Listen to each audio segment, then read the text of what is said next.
একটা গল্প কি আবার ফিরে আসতে পারে? একটা জুটি আবারও কি একই জার্সিতে দেখা যেতে পারে? আনহেলদি মারিয়ার বয়স এখন 38। রোজারিও সেন্ট্রালের বিদায়ের পর ভবিষ্যৎ নিয়ে তিনি নিশ্চিত নন। বলেছেন খেলা চালিয়ে যেতে চান, কিন্তু সামনে কি করবেন সেটা ভাবতে হবে। আর ঠিক তখনই সামনে এসেছে ইন্টার মায়ামি। শোনা যাচ্ছে 2027 সালে অবসরে না গিয়ে ইন্টার মায়ামিতে যোগ দিতে পারেন ডি মারিয়া। হ্যাঁ, সেই ইন্টার মায়ামি যেখানে আছে তার সবচেয়ে কাছের বন্ধু লিওনেল মেসি। 2008 বেইজিং অলিম্পিক থেকে শুরু 2021 কোপা আমেরিকার ফাইনালে ডি মারিয়ার সেই টিপ। একমাত্র স্মার্ট সিটি বসুন্ধরা, আধুনিকতায় এক ধাপ এগিয়ে।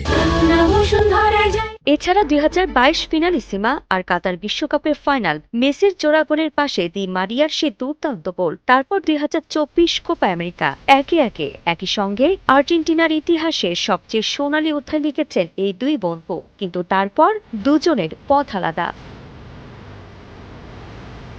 তবে গল্পটা যদি এখানেই শেষ না হয়, 2027 সালে যদি ইন্টার মায়ামির জার্সিতে আবারও দেখা যায় মেসি আর ডি মারিয়াকে, একজন পাস দেবেন আর অন্যজন হয়তো আবারও সেই অসম্ভব গোলটা করে দেবেন, তাহলে কি শেষ অধ্যায়টা মায়ামিতে? আবারও কি শুরু হতে যাচ্ছে আরেকটি ফুটবল রূপকথার গল্প? আপনি কি চান মেসি ডি মারিয়াকে একসঙ্গে আবারও মাঠে দেখতে? আরিফা জামান বিনয়, কালের কণ্ঠ স্পোর্টস।